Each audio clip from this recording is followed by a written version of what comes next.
Muy buenas tardes a todos y a todas. Gracias por sintonizar este enlace informativo a través de las distintas plataformas de los medios de difusión en la cual las autoridades de gobierno ofrecerán el balance de la atención institucional y esfuerzos conjuntos para enfrentar la emergencia por el COVID-19. Este viernes, la conferencia de prensa contará con dos momentos. La primera, con el ministro de Salud, el doctor Daniel Salas, y el presidente ejecutivo de la Caja Costarricense del Seguro Social, el doctor Román Macaya, quienes nos darán el reporte epidemiológico del COVID-19 y la atención de la Caja Costarricense del Seguro Social. Posteriormente, se incorporará el presidente de la República junto a la ministra y ministro de los Ministerios de Trabajo y Seguridad Social y Desarrollo Humano e Inclusión Social, para anunciar las medidas de fortalecimiento del Plan Proteger para personas trabajadoras afectadas por el COVID-19.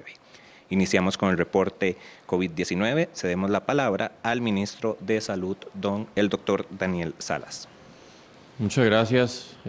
Especial saludo al doctor Román Macaya, presidente ejecutivo de la Caja Costarricense de Seguro Social, y a todos los que nos están sintonizando el día de hoy.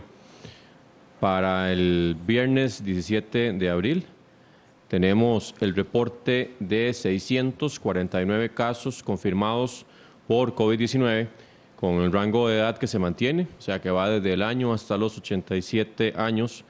Estamos hablando de 312 mujeres y 337 hombres, de los cuales 595 son costarricenses y se reportan 54 extranjeros.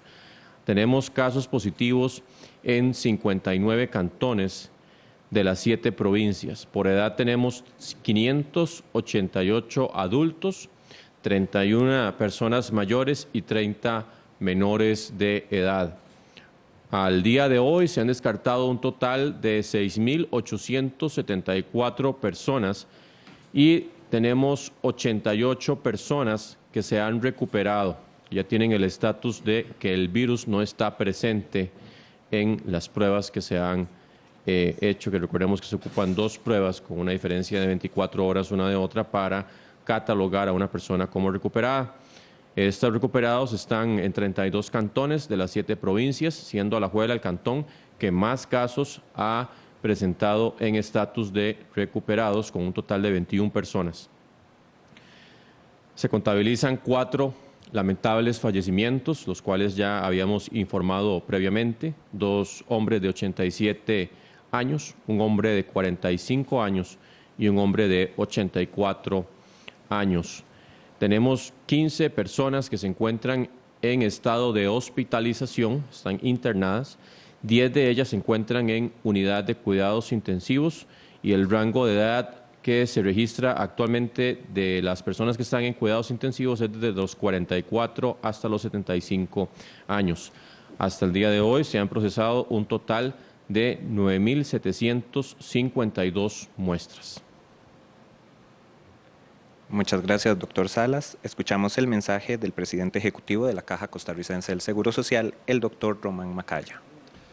Muy buenas tardes y un saludo al ministro de Salud, el doctor Daniel Salas. Quisiera hacer 3 anuncios. La primera es que el 4 de mayo vamos a iniciar la campaña de vacunación contra la influenza.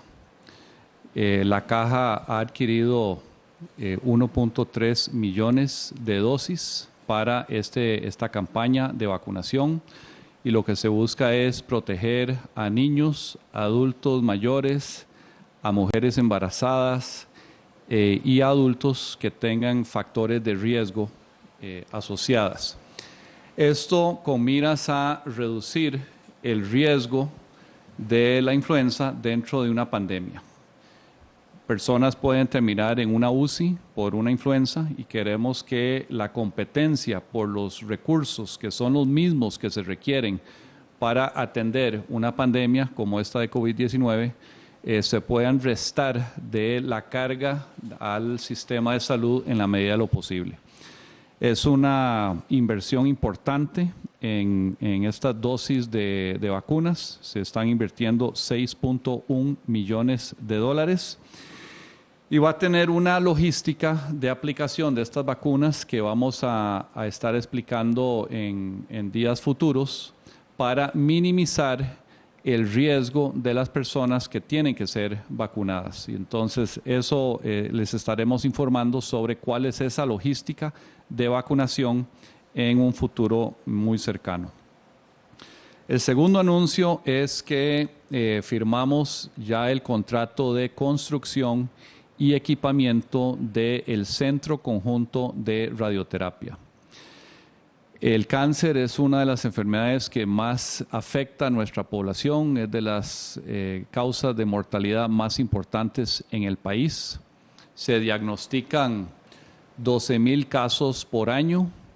Hay una posibilidad de todos nosotros, todos los que vivimos en este país, de 1 en 5 de padecer del cáncer antes de los 74 años de edad. Y más o menos el 50% de las personas que son afectadas por el cáncer van a requerir de servicios de radioterapia.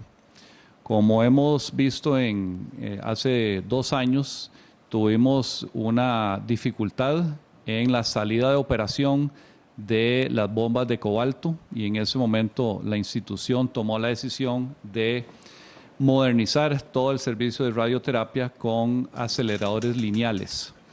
Este centro conjunto va a atender a 1,300 personas con cáncer por año.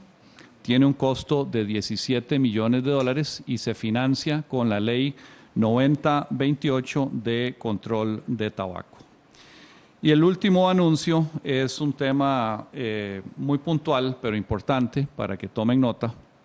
Ya está habilitado en la página web de la Caja el sitio donde pueden solicitar el beneficio de la postergación en los pagos por créditos hipotecarios que tienen con la institución. El link es www.ccsa.cr/pensiones. Y ahí pueden descargar el formulario y hay instrucciones sobre cómo proceder con la solicitud de este beneficio de postergar por 3 meses el pago de los créditos hipotecarios si califican para ello. Muchas gracias al doctor Macaya. Comenzamos con un periodo de consultas.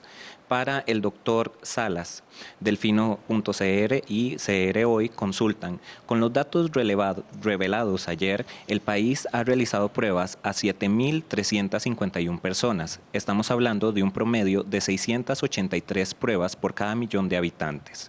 Ese promedio es similar a países que han tenido gran cantidad de muertes como España y Francia y muy por debajo de países que han logrado achatar la curva como Corea del Sur y Alemania, que con más de 6,000 y 3,000 pruebas por millón de habitantes respectivamente lo han manejado. ¿Cómo valoran esta cifra? ¿Es un tema de recursos o del método autoimpuesto por salud para seleccionar pacientes? ¿Valoran incrementar ese promedio de pruebas por millón? Y también preguntan en la misma línea, desde el sector privado en salud, comentan que el inconveniente para traer más pruebas no es por falta de oferta, sino por restricciones sanitarias que solo el Ministerio de Salud puede levantar. ¿Es así? ¿Han pensado en readecuar las restricciones? Sí, con respecto a la cantidad de pruebas que hemos realizado, recordemos que nosotros hemos hecho una definición de caso que es más sensible incluso de lo mismo que recomienda la Organización Mundial de la Salud para ir captando. Los alineamientos han ido cambiando, han ido evolucionando y han permitido tener una definición que incluso en este momento lo que se ha considerado personas asintomáticas se pueden encontrar, no todas, obviamente 100%, pero sí algunos a través de la definición de caso, además de que hemos hecho una búsqueda muy intensa de todos los contactos cercanos de los pacientes sospechosos y confirmados, que ha permitido un rastreo bastante intenso en toda la amplitud de los casos que han ido detectándose hasta la fecha. Y eso pues justamente nos indica que las pruebas que se han hecho corresponden con la definición operativa, que es bastante sensible y que ya hemos indicado incluso que trabajamos en un incremento en la vigilancia centinela, que son puntos estratégicos en el país, en diferentes zonas, en Los Santos, en Talamanca, en Grano de Oro, en Barranca, y que los resultados, todavía no tenemos el consolidado completo de esta semana, pero los resultados nos indican que no han salido personas positivas por COVID-19 aún. Y recordemos que es una vigilancia paralela, una vigilancia complementaria a la que ya llevamos de la definición de caso. Con respecto a las restricciones de pruebas, recordemos que en un inicio hemos estado trabajando con lo que son las PCR. Las PCR son pruebas que permiten el diagnóstico, detectan directamente el virus en las secreciones de los pacientes. Esas PCR son las pruebas más confiables y que han, en principio, sido ya valoradas incluso por la misma OMS. Tienen una precalificación muchas de ellas y hemos permitido, a través de la reglamentación que tenemos en el Ministerio de Salud, que esas pruebas se puedan incluso traer a Costa Rica sin el registro sanitario, siempre aportando una documentación básica, pero sin el registro sanitario. Incluso lo hemos extendido para que también puedan ser usadas a nivel privado. Las otras pruebas que también se pueden usar son las que detectan las defensas, los anticuerpos que se desarrollan cuando el virus ha estado presente en el cuerpo.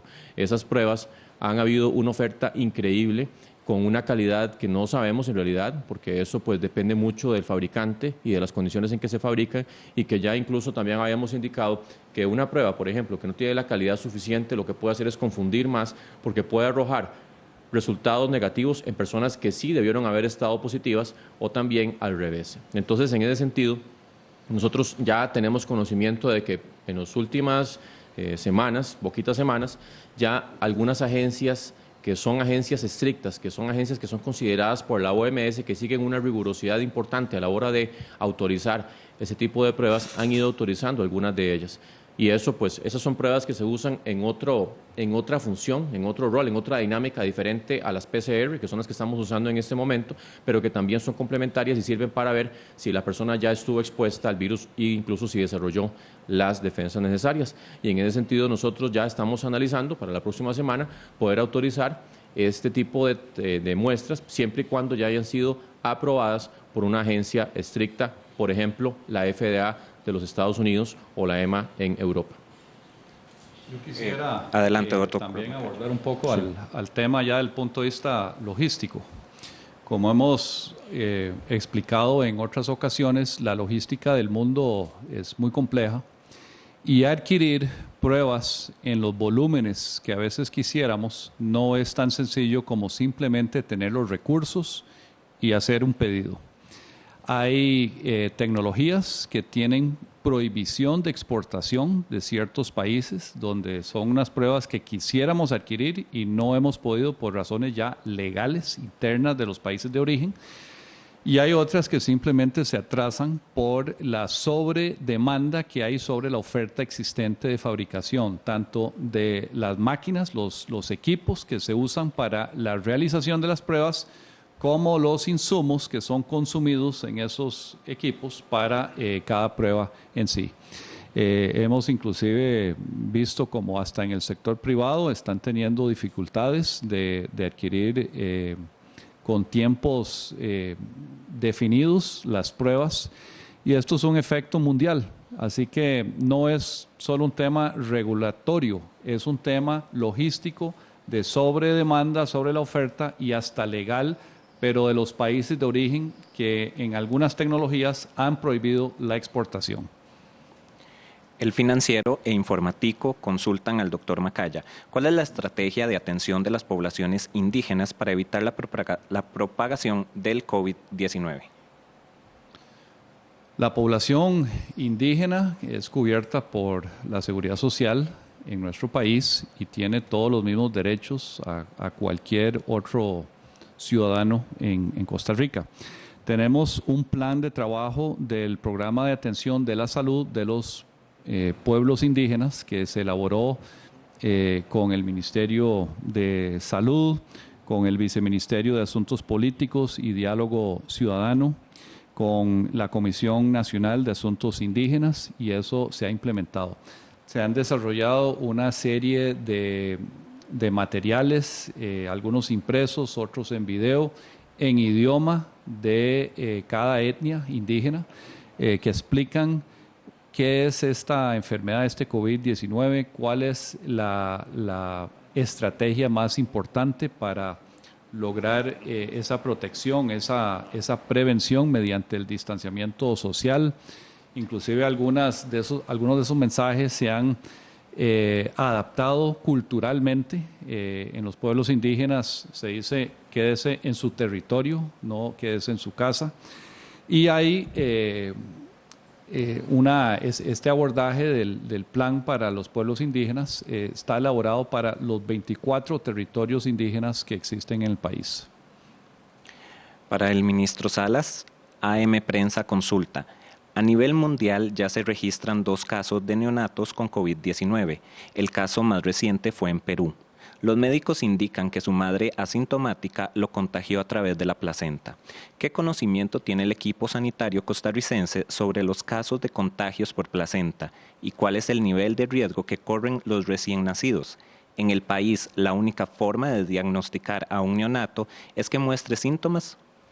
Bueno, ese hallazgo, sí, justamente ya tenemos 2 casos a nivel mundial que se han reportado, porque pues podrían ser perfectamente más casos que no hayan sido debidamente reportados, y es totalmente explicable que ocurra ese tipo de transmisión vía transplacentaria a través de la distribución o la viremia que se puede dar en la mujer, que esa es la presencia del virus en sangre, la madre, y en ese sentido nosotros no hemos tenido todavía ningún reporte al respecto de que una paciente, una embarazada, haya dado a luz en algún momento que haya tenido COVID-19 positivo y que haya hecho esa transmisión. Sin embargo, ya estamos haciendo lineamiento para que eso se vea en un seguimiento al mes en la clínica que tenemos en el Hospital Nacional de Niños en caso de que ocurra, porque por el momento, insisto, no hemos tenido ningún caso. Y en ese sentido también las pruebas que podamos traer más ya pronto, que van a ser pruebas diferentes de medir la respuesta inmunológica en el cuerpo, que son justamente las pruebas de IgM, IgG,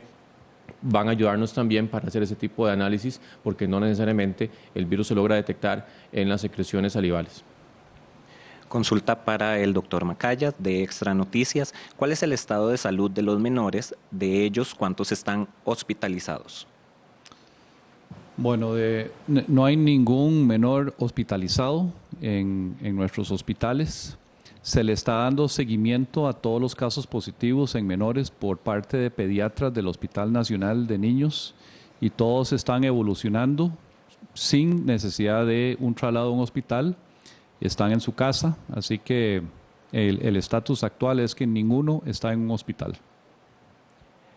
Para el ministro Salas de Noticias Repretel, el cantón de Garavito subió 13 casos en cuestión de una semana y ahora se posiciona entre los 8 cantones con más casos. ¿En esta comunidad existe un clúster importante o cómo se explica el aumento de los casos? Sí, justamente ese aumento de casos se explica básicamente por un clúster y ya hemos indicado que esos clústeres que son conglomerados, son un grupo de personas que pueden ser incluso de 2 o más. Ya hemos indicado cuando son más de 5 cuál es la cantidad de clústeres que hemos tenido, pero eso puede ocurrir en cualquier momento, en cualquier cantón o distrito, porque los clústeres justamente responden a situaciones particulares de convivencia o de trabajo. De este modo, damos por finalizada la primera parte, que es el reporte epidemiológico por COVID-19. Agradecemos al ministro de Salud, el doctor Daniel Salas, y el presidente ejecutivo de la Caja Costarricense del Seguro Social, el doctor Román Macaya, por el reporte ofrecido. A continuación, se anunciarán los detalles de fortalecimiento del Plan Proteger, que es parte de las medidas que implementa el Gobierno de la República para personas trabajadoras afectadas por la emergencia del COVID-19. Para hacer este anuncio se incorpora el presidente de la República, el señor Carlos Alvarado Quesada, la ministra de Trabajo y Seguridad Social, Yanina Dinarte, y el ministro de Desarrollo Humano e Inclusión Social y presidente ejecutivo de Limas, Juan Luis Bermúdez. En lo que las autoridades toman asiento, queremos recordarle a la población que toda la información oficial sobre las medidas que toma el Gobierno de la República son comunicadas a través de las plataformas oficiales de gobierno, que están debidamente verificadas, es decir, con el check celeste al lado del nombre de cada institución, que es la información debidamente oficializada. Estamos listos para iniciar con la segunda parte. Escuchamos el mensaje del presidente de la República, don Carlos Alvarado.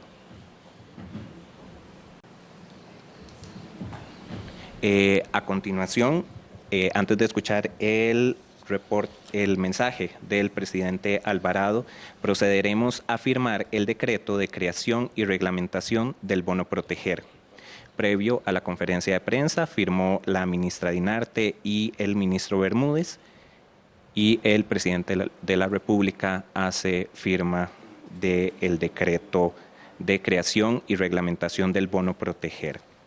Les recordamos que el bono proteger representa un auxilio económico que tiene como objetivo dotar a las personas beneficiarias de un ingreso básico para coayudar temporalmente en la satisfacción de las necesidades básicas de sus hogares frente al impacto socioeconómico provocado por el estado de emergencia nacional debido a la situación sanitaria provocada por el COVID-19. Escuchamos ahora sí el mensaje del presidente de la República. Muy buenas tardes a todas las personas que nos ven y buenas tardes a la señora ministra y al señor ministro.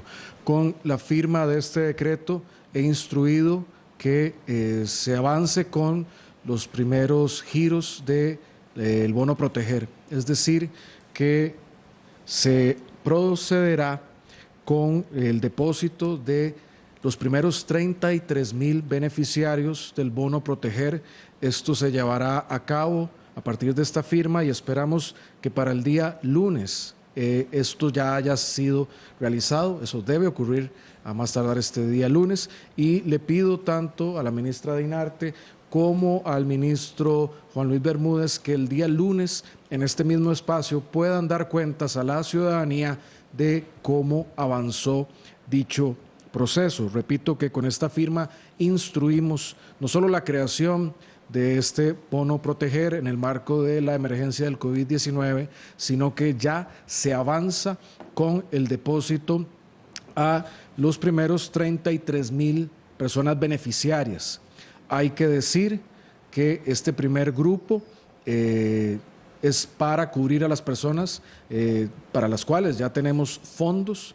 A este momento, la plataforma de proteger.go.cr tiene registradas ya casi 400,000 personas haciendo peticiones, de las cuales cerca de 300,000 ya recibieron la confirmación de que su solicitud está en trámite y en revisión para ver si califican.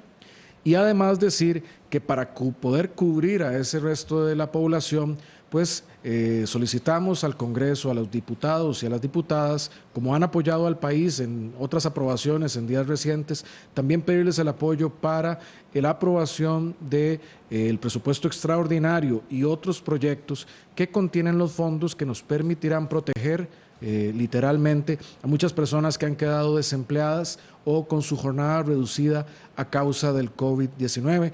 Ya el mecanismo, tanto para recibir la solicitud y ahora para hacer los depósitos, está listo, está en pie, está funcionando. Este será el primer desembolso que podemos esperar ejecutado para el día lunes, cuando la ministra y el ministro darán rendición de cuentas de esta instrucción. Y para poder proteger y cubrir a más personas, estamos a la espera del apoyo legislativo y así poder hacer ese giro de fondos a muchas más personas que hoy lo están necesitando.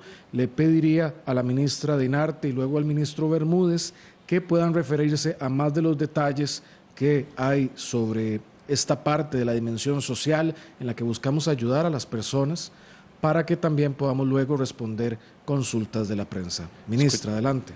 Muchas gracias, muy buenas tardes, presidente, y a quienes nos siguen. Es importante reiterar que precisamente estamos partiendo de un presupuesto de 16,000 millones que hemos habilitado con esfuerzos institucionales que ya podíamos hacer para llegarle a esos 33,000 primeros beneficiarios, pero también se hace inminente contar con el presupuesto extraordinario que nos dotaría de 150,000 millones adicionales, que a su vez nos permitiría llegar a cerca de 400,000 personas más. Como lo decía el presidente, ya estamos cercanos a llegar a las 400,000 beneficiarios, solicitantes del beneficio, que ya están en la plataforma, y con más razón necesitamos de estos recursos. Con este reglamento que estamos presentando la tarde de hoy, atendemos no solo la necesidad de tener reglas claras de cara a la ciudadanía en términos de la creación del bono y también de los mecanismos de transparencia y rendición de cuentas, sino que también establecemos los mecanismos que estaríamos aplicando no solo para el análisis y la validación de la información de las personas solicitantes, sino también, por supuesto, ponemos en claridad cuáles son los mecanismos que se estarían ejecutando para la validación, por supuesto también para la priorización de la asignación de los recursos. Esto es muy importante porque buscamos garantizarle a la ciudadanía transparencia en la forma en que estamos actuando, pero también queremos darle transparencia a los órganos de control, tanto a la Asamblea Legislativa como a la Contraloría General de la República y por supuesto a la Defensoría de los Habitantes. Este es un esfuerzo que se hace, por supuesto, en una situación de emergencia, requiriendo no solo responder rápidamente, sino pensando en la realidad humana de muchas personas que al día de hoy ya no tienen ingresos, que por supuesto por una aplicación de suspensión de contrato, por un despido o incluso por estar en una actividad económica informal, dejaron de forma casi que inmediata al inicio de esta emergencia de percibir sus ingresos. Esa realidad humana nos ha llevado no solo a lanzar la plataforma que nos permite garantizar el distanciamiento social, sino que también nos permite generar una respuesta pronta. Por eso nos hemos comprometido a iniciar con estos primeros pagos, pero también nos comprometemos a seguir trabajando para rendir cuentas y, por supuesto, dar confianza para lograr tener estos recursos. La realidad humana no puede esperar. Sabemos que las personas necesitan ingresos para atender sus necesidades básicas. Y por eso confiamos en la colaboración que los diputados y las diputadas nos puedan brindar para sacar este primer presupuesto extraordinario, que además también se complementaría con otros proyectos que están planteados en la Comisión Legislativa, como el proyecto de combustibles y el proyecto de links, que a su vez también nos permitirían sumar 125.000 millones de colones más, que permitirían cubrir a 333.000 personas aproximadamente. Así que con eso estaríamos tratando de alcanzar a cerca de 790.000 personas que sabemos que frente a esta circunstancia pues podrían llegar a requerir del bono proteger para atender sus necesidades fundamentales. Escuchamos el mensaje del ministro de Desarrollo Humano e Inclusión Social, el señor Juan Luis Bermúdez. Hace un mes y 11 días se detectó el primer caso de COVID-19 importado en nuestro país. Hace 8 días anunciamos el bono proteger como un beneficio temporal para atender a aquellas familias y personas afectadas por el cambio en su situación laboral a raíz de la emergencia COVID-19. Y hoy con este decreto estamos cumpliendo 2 objetivos. El primero de ellos es pasar de la fase de análisis de solicitudes a la de pago, de tal manera que en los próximos días las familias que ya pasen por todos los filtros que están establecidos en el programa y todas las comprobaciones de documentación puedan entonces recibir los primeros recursos para atender esas necesidades elementales. Pero el segundo de los objetivos es justo brindar un marco regulatorio específico a la ejecución del bono proteger. ¿Y esto cómo se hace? Esto se hace estableciendo una clara división de las responsabilidades entre el Ministerio de Trabajo y Seguridad Social y el Instituto Mixto de Ayuda Social, igualmente estableciendo cuáles poblaciones atenderá cada una de las instituciones, cómo se hará el proceso de análisis, cómo se rendirán las cuentas a los distintos órganos de control y de fiscalización, de tal manera que representa entonces esta firma una señal de confianza, no solo para continuar en las tareas que incansablemente están realizando nuestros equipos a fin de llegar a la población lo antes posible, sino también de avanzar en la aprobación del presupuesto extraordinario que está en la Asamblea Legislativa, siendo además esta una señal que había sido considerada prioritaria por parte de los señores y señoras diputadas de la Comisión de Hacendarios, que existiese este marco específico que le dé a la ciudadanía y al resto de instituciones la confianza de que estos recursos públicos que se están poniendo en manos de las instituciones van a llegar a quien más lo necesita y que van a ser bien utilizados y que se va a rendir informe por cada colón que allí se ejecute.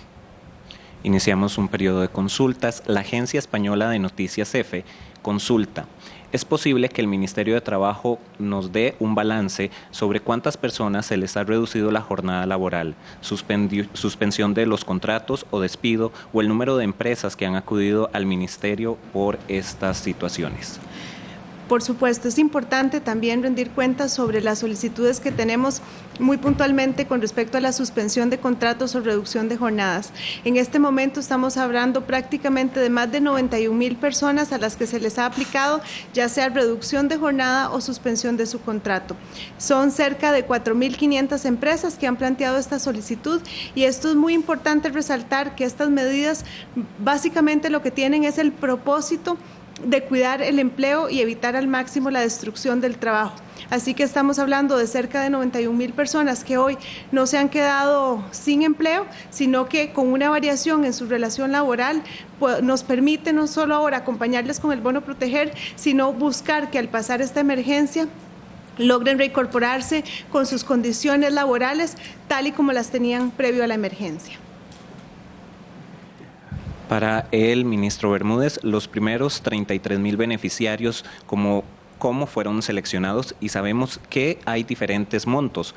Este primer grupo son los mismos, cuentan con un mismo monto. ¿Qué características tienen estos seleccionados? ¿O si se van a hacer diferencias en los grupos de los montos? Sí, estos 33,000 beneficiarios del bono proteger estarán compuestos por las personas que nos han hecho llegar en la última semana sus solicitudes vía la plataforma proteger.go.cr. Ese es el portal universal por el cual se reciben las solicitudes de las personas con una afectación laboral. Esperamos estar atendiendo de todos los 5 grupos de población objetivo a los cuales se está dirigiendo este beneficio, teniendo claro también que ahora el decreto nos brinda un marco para priorización y para el análisis, de tal manera que demos un marco claro de quiénes serán las personas que ingresen. Así es como hemos establecido que las 5 poblaciones beneficiarias son personas que hayan sido despedidas o cesadas de su puesto de empleo, personas a las que se les ha suspendido su contrato laboral, personas a las que se les ha reducido la jornada y trabajadores independientes y trabajadores informales a los cuales se les ha reducido los ingresos justo por esta coyuntura. Igualmente se utilizan criterios de priorización relacionados con el tipo de afectación, con el ingreso reportado a partir de la afectación, la jefatura del hogar, también el número de dependientes, y esto queda bien detallado en el decreto que justo se acaba de firmar y que pasa a ser ahora nuestro marco de referencia para garantizar el análisis y el proceso de asignación de los recursos.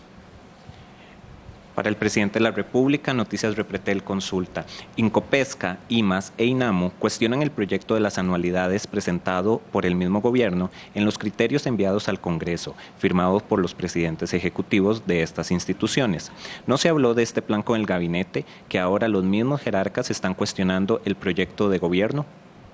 El proyecto de gobierno es claro y se va a avanzar en esa línea, es decir, el tema de utilizar las anualidades de este año por la situación excepcional para apoyar a las personas es una decisión que ya hemos adoptado. Ciertamente, por ejemplo, en el caso del IMAS, que don Juan Luis está aquí, no hay una oposición al proyecto, pero sí lo que hay es una observación que la redacción actual no es la redacción correcta, que podría mejorarse esa redacción. Y lo que lanza en ese caso la institución de don Juan Luis y don Juan Luis es una petición a mejorar la redacción en aras de la claridad. Pero la línea de gobierno en esto es unívoca, se avanza con el tema de las anualidades porque se requiere de esos fondos para proteger a las personas que hoy están en una situación difícil. El ministro Bermúdez tal vez quiera... Así es, yo puedo referirme rápidamente. Los procesos de consulta de todos los proyectos de ley son aprovechados como espacios en los cuales el texto puede mejorar. En ese sentido, el planteamiento del Instituto Mixto de Ayudas Sociales es justo precisar un poco más la redacción a efectos de tener claro que ese marco de aprovechamiento de los recursos en el aumento de las anualidades del año 2020 se restringe justo a este periodo anual en el que tenemos la afectación de emergencia, pero sin duda hemos dado el apoyo a que se continúe con el análisis y la aprobación en tanto esas precisiones sean realizadas. Esto es algo común en el trámite de cualquier proyecto legislativo. Para los ministros de Trabajo y Desarrollo Humano, ¿cuáles van a ser los métodos de control que garanticen que el dinero de proteger va a llegar realmente a las personas que lo necesitan? Bueno, es muy importante señalar que primero que todo el reglamento contempla algunos mecanismos de exclusión, es decir, hay unas poblaciones que no pueden accesar al bono proteger porque no son las poblaciones a las cuales va dirigido. Ya sabemos que el bono proteger va dirigido a personas que tienen un cambio en su situación laboral a razón del COVID, entonces eso ya genera un primer mecanismo de exclusión. Hay un segundo mecanismo que tiene que ver con la validación de la información que aportan las personas en el tanto y cuanto. Es importante no solo que la declaración jurada exprese la situación real de las personas tal y como se pide en el formulario, sino que también, por supuesto, pesarán los aspectos que se han definido con respecto a la priorización de pago. Entonces, se han establecido en el reglamento también cuáles son los mecanismos de priorización de pago, sin que esto signifique que es una exclusión a las personas beneficiarias que ha contemplado el reglamento. También es importante resaltar que tenemos en el mecanismo como tal de la plataforma elementos que nos permitirán ir haciendo las validaciones de la información que tenemos y también poder ir generando indicadores de rendición de cuentas donde podremos no solo ver cuántas personas han solicitado, sino también cuántas personas han sido aprobadas para acceder al beneficio y por supuesto también podremos ir haciendo una correlación entre la colocación de los recursos y la población que tenemos acá. Esto es muy importante porque con los mecanismos aquí previstos esperamos no solo poder generar reportes de rendición de cuentas, sino también al término del proceso, pues generar un informe amplio de cuál ha sido el nivel de ejecución y hacia dónde se destinaron los recursos. Ministro.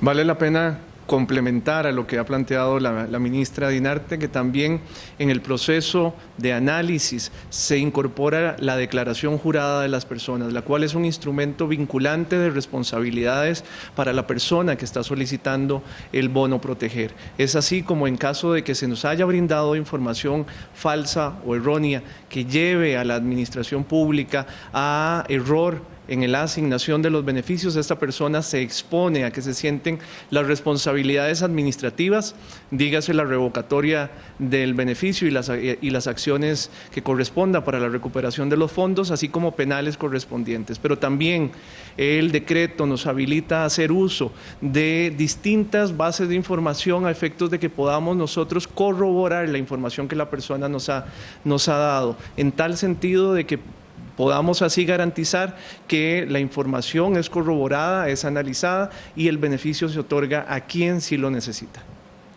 Presidente, monumental consulta. La Asamblea Legislativa devolvió a primer debate el proyecto de ley sobre subsidios con recursos provenientes del precio del combustible y hoy canceló la sesión por falta de acuerdos.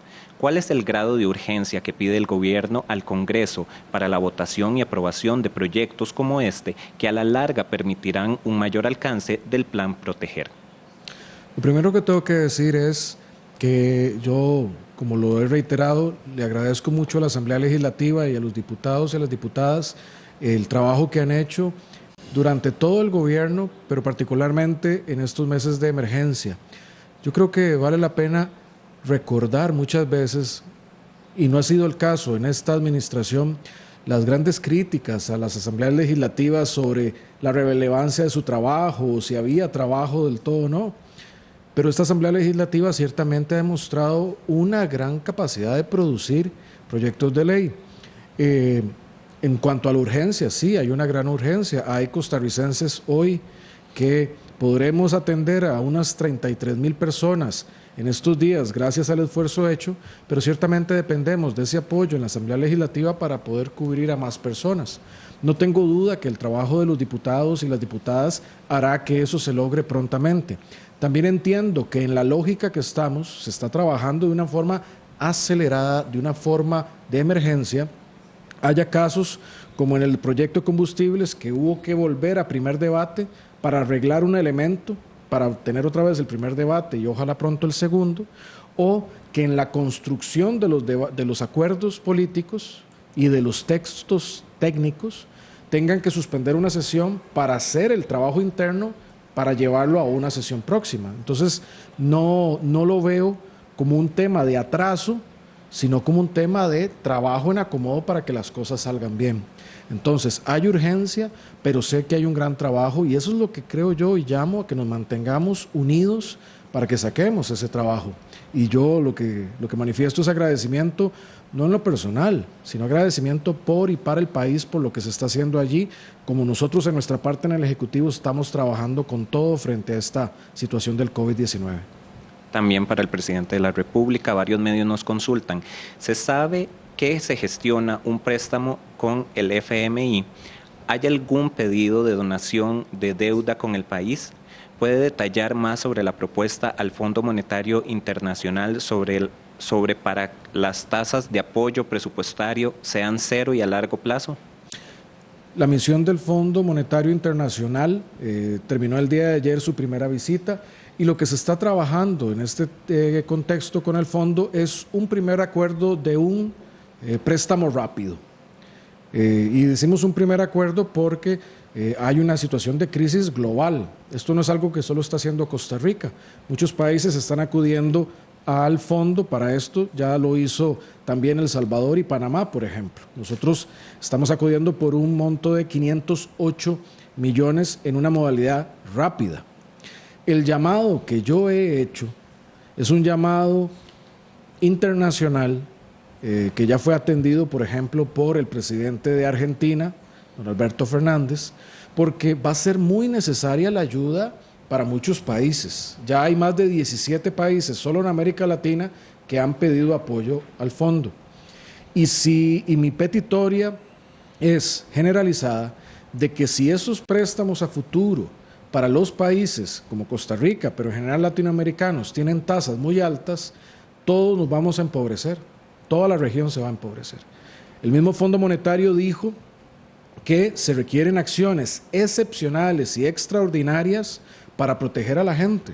Entonces, mi petición mundial ha sido una medida extraordinaria, es que los créditos sean a tasa cero y a tasa fija, es decir, que no haya que pagar intereses altos o intereses y que sea así por todo el tiempo del crédito y que sea un plazo amplio.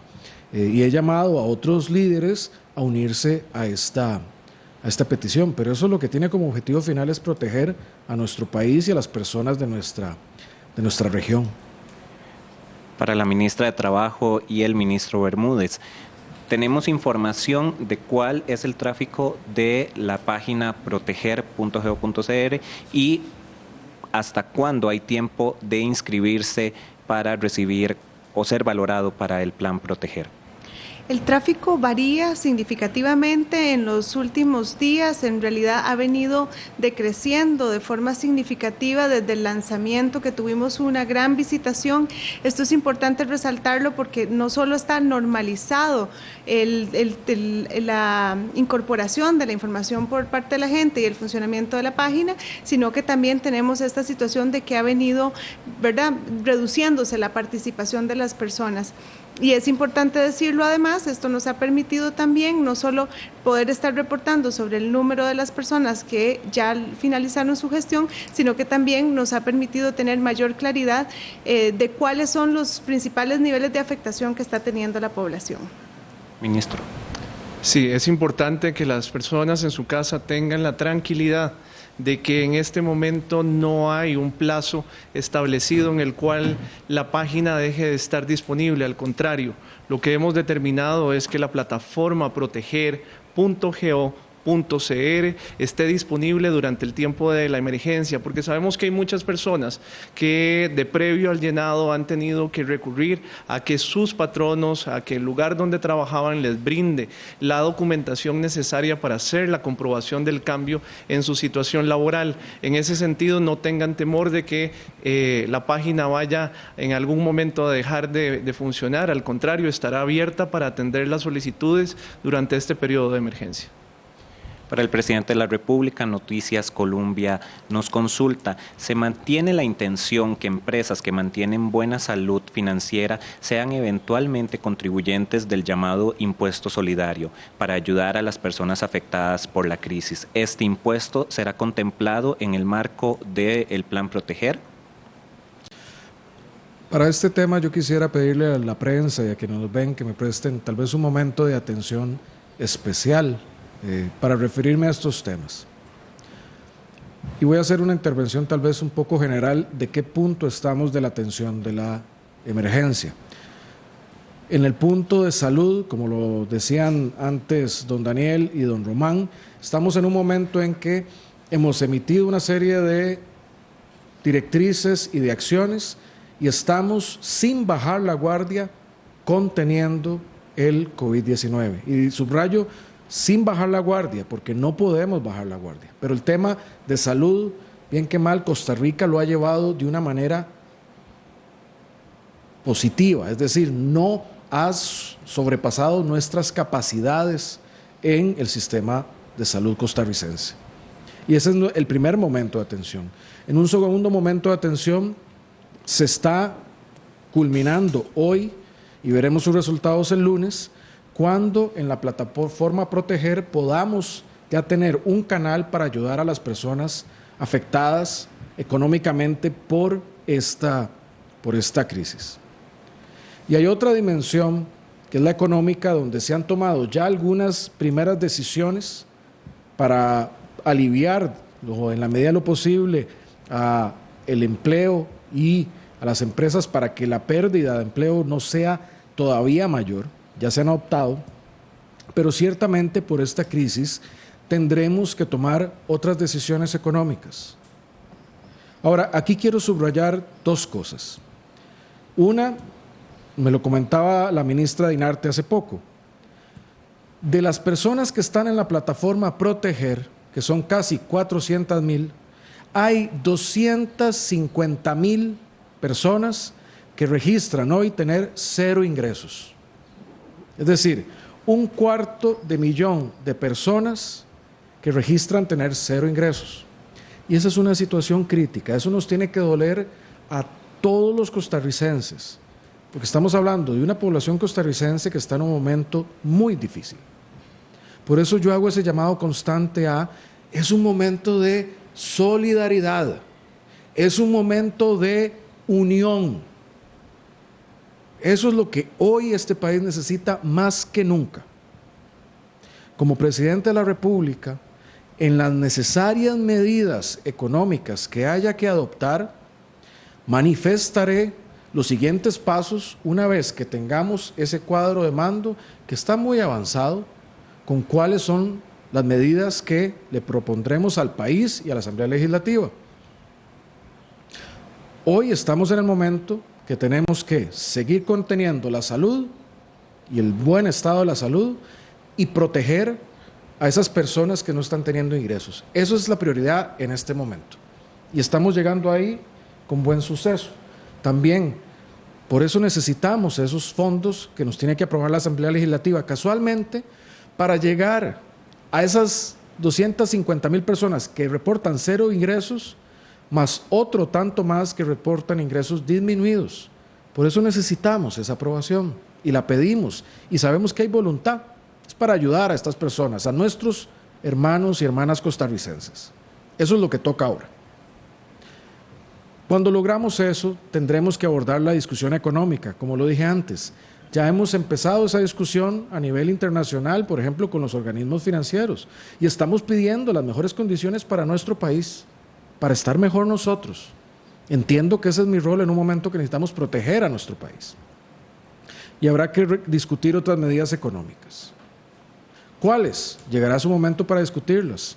Yo como presidente me decantaré, pero sí puedo adelantar que necesitamos distribuir las cargas entre los sectores del país, diversos, muchos, que tienen la posibilidad.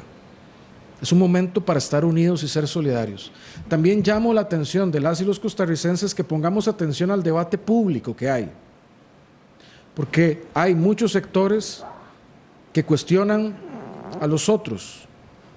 Yo creo que el mejor abordaje es qué podemos poner cada uno de nosotros y qué pueden poner los otros también, porque solo unidos saldremos adelante, solo juntos. Estamos frente a una de las situaciones más difíciles de los últimos 40 años en el mundo. Solo juntos sin partidos políticos, sin banderas sectoriales, sin a mí no, al otro sí, sin esas cosas. Solo juntas y juntos saldremos adelante bien de esto, como lo hemos hecho hasta ahora. Eso es lo que vendrá en los próximos días y semanas en nuestro país. Y la mejor forma de hacerlo es con solidaridad y con unión. Esos son los principios que tienen que proteger a Costa Rica en estos días que están por delante. Presidente, el observador consulta. Usted mencionó ayer que existe un grupo que analiza las curvas y estadísticas de la enfermedad y los escenarios de reapertura del país. ¿Quiénes están en este grupo? ¿Quién lo lidera? ¿Existe representación interinstitucional o intersectorial? En efecto, hay un grupo de trabajo a 2 niveles. Ese grupo es derivado de lo que es el COE, el Comité Operativo de Emergencias. Ahí está el ministro de Salud, el presidente ejecutivo de la Caja, la ministra de Comunicación, el ministro de Seguridad, el presidente de la Comisión Nacional de Emergencias, y en ocasiones se invitan a otros jerarcas, pero ese es el grupo que está allí con alguna también asesoría legal. Ese grupo ha dispuesto o ha asignado a mandos técnicos de cada una de esas instituciones, y disculpen, yo presido ese grupo, yo participo de él. Cada una de esas instituciones ha instruido a sus equipos técnicos a formar un grupo espejo con la mejor información disponible de cada institución, sus mejores técnicos, para ver las diferentes dimensiones en el tema de salud. Es decir, es un grupo técnico interinstitucional. Y este grupo técnico interinstitucional tiene a su cargo el generar un cuadro de mando que será puesto o que es puesto a la disposición de los jerarcas del COE, es decir, a los señores ministros que he mencionado y a mi persona, para la toma de decisiones.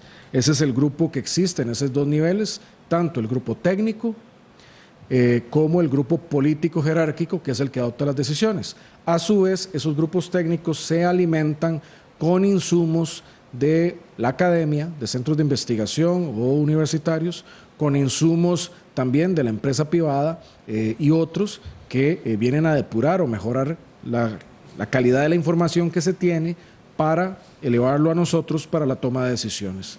Ese es el modelo que usamos para este análisis, y que esperamos también que en los próximos días compartamos con el país cuáles son los siguientes pasos en materia de la emergencia de salud o los pasos que abordaremos próximamente.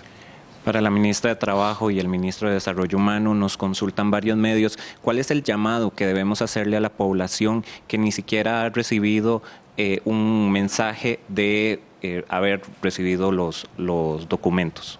Sí, ya desde hace 2 días empezamos las notificaciones. Tenemos más de 245,000 personas que ya han sido notificadas de que hemos recibido la información. Aprovecho para informarles, la notificación le está llegando a las personas desde un correo electrónico que se llama, que básicamente es bonoproteger@ice.go.cr. Bono proteger con la B y la P en mayúscula. Y además también están recibiendo notificaciones vía SMS por el teléfono 8381-0500. Esos son los canales que estamos utilizando para la notificación.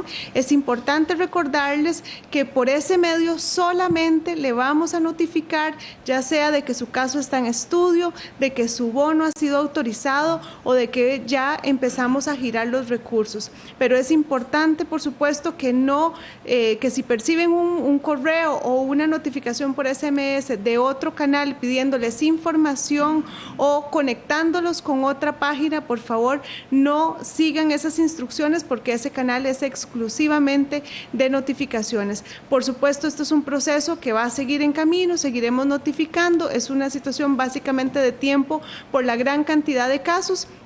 Y efectivamente este fin de semana esperamos concluir con las notificaciones de los casos que ya han sido validados, por supuesto, que ya están ingresados en la plataforma, y también la notificación de los casos en los que ya se ha autorizado el bono proteger.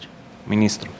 Muy rápidamente agregar nada más que efectivamente cuando salió la plataforma les pedimos a la población un compás de tiempo de alrededor de unos 10 días para que estas notificaciones estuvieran llegando ¿a dónde?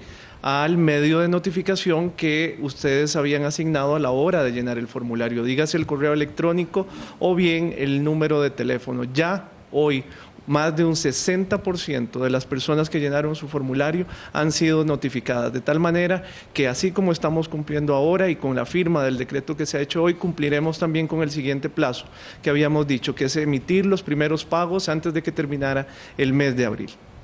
Don Carlos, CR hoy nos consulta, ¿cuál es la ruta para reactivar la economía? ¿Por qué lo que se ha presentado hasta ahora con planes de subsidios y moratorias? ¿Qué viene después? Bueno, creo que lo primero, la ruta para reactivar la economía es que no tengamos en primera instancia una crisis de pandemia. Eso es lo fundamental. Muchos países que lo estamos viendo ahora, que se ha agravado la crisis de salud, van a tener mucho mayores dificultades para activar sus economías. Entonces, el primer paso es que tengamos controlada la situación de salud. No hay un escenario donde haya pandemia o donde haya grandes afectaciones en salud en un país y logre activar su economía. Entonces, lo primero, el paso de mantener contenido el tema de salud es una precondición necesaria y por ahí lo hemos hecho de manera satisfactoria hasta el día de hoy. Esa es la primera precondición. La segunda precondición es paz social. ¿Por qué? Porque en un país donde haya control en la pandemia, pero haya gente con hambre, no vamos a poder generar reactivación, porque vamos a perder nuestra paz social. Entonces, ¿qué es ese segundo paso? La solidaridad y la protección social, lo que estamos haciendo el día de hoy, proteger a muchas personas. Sin protección de la salud y sin protección en materia de las necesidades básicas de las personas, no es posible una reactivación.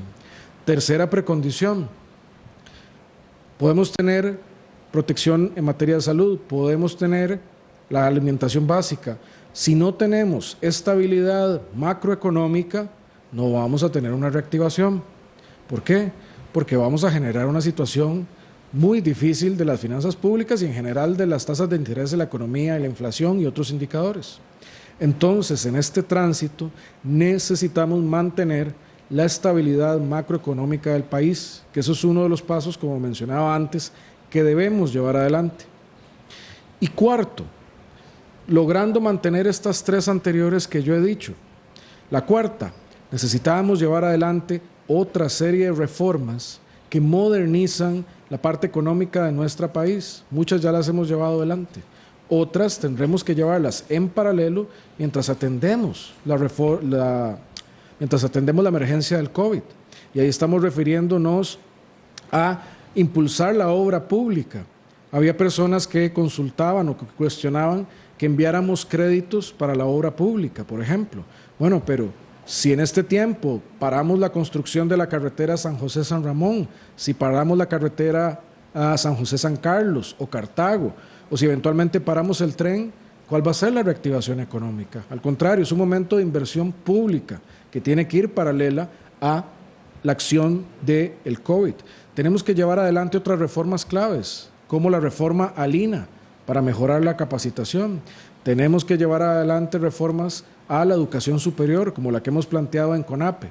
Es decir, toda una ruta de reformas y agenda que tenemos como país, independiente del COVID, tiene que hacerse paralelo, es decir, es más trabajo. Eso será mucho de lo que llevará adelante una reactivación de nuestra economía. Pero creo que también los costarricenses tenemos que tener claro, no es que en unas semanas o en unos meses el Ministerio de Salud va a decir que cambiamos las normas y volvemos al mundo que teníamos en enero o febrero de este año. Será un mundo distinto. Habrá una economía global que tendrá mucha dificultad, tendremos que cambiar la forma en que producimos y en que nos movilizamos, el distanciamiento social estará muy presente y tendremos que innovar y en muchos casos reinventarnos. Ese es el mundo al que nos vamos a encaminar. La mejor forma de afrontar ese mundo, además de proteger la dimensión de la salud social de las personas y económica del país, será modernizando, innovando y muy importante, siendo solidarios y manteniendo un país que es plural y diverso, pero manteniéndolo unido. En el momento que Costa Rica entre a polarizarse, lo que vendrá es a sumar un problema más. Una de las grandes tareas que tenemos por delante es mantenernos unidos para sacar esta tarea. Presidente, tenemos una última consulta de La Voz de América sobre la propuesta ante el Fondo Monetario Internacional. ¿Se piensa llevar como una iniciativa regional ante el organismo? Bueno, casualmente me están comunicando que, por ejemplo, el secretario de la Organización de Estados Americanos, don Luis Almagro, ha acogido la propuesta de Costa Rica y se está sumando también a la propuesta con lo que buscaríamos concertar a más líderes de la región para buscar esas condiciones en los organismos multilaterales de financiamiento, también siguiendo la misma línea que el Fondo Monetario ha dicho, que se necesitan soluciones extraordinarias y excepcionales para proteger a la gente. Entonces, creo que este llamado que hacemos desde Costa Rica y que he hecho para que otros presidentes y líderes, en este caso como el secretario Almagro, nos unamos para coordinar esto, es algo muy positivo y en lo cual tenemos que seguir trabajando. Tenemos que seguir trabajando en la atención local de la emergencia, en ayudar a las familias, en sostener la parte económica, en planificar el futuro y también en la esfera internacional para que nos vaya lo mejor. Ese será mucho de nuestro trabajo, ha sido mucho de nuestro trabajo y seguirá siendo mucho de nuestro trabajo en los días y semanas y meses que vienen. Escuchamos el mensaje final, presidente, que le hace a la ciudadanía. Mi mensaje final no es muy diferente al que he dicho. Costa Rica necesita trabajar, trabajar y trabajar para salir adelante, pero yo agregaría algo especial a ese llamado que yo he hecho siempre de trabajar duro. No solo necesitamos trabajar, trabajar, trabajar, necesitamos unión, unión, unión, y necesitamos hoy más que nunca solidaridad, solidaridad y solidaridad.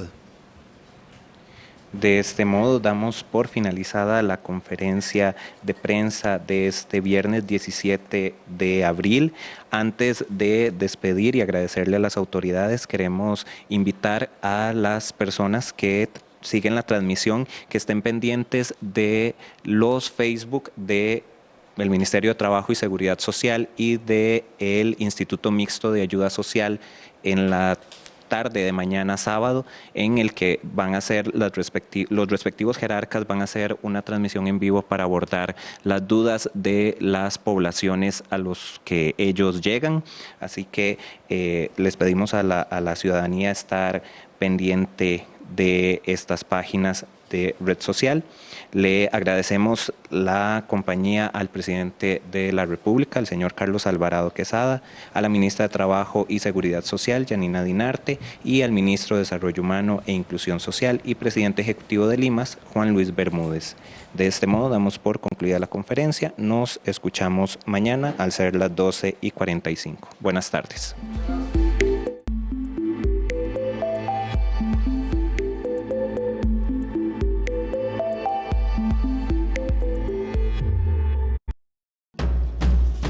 Estás viendo 13, Costa Rica TV.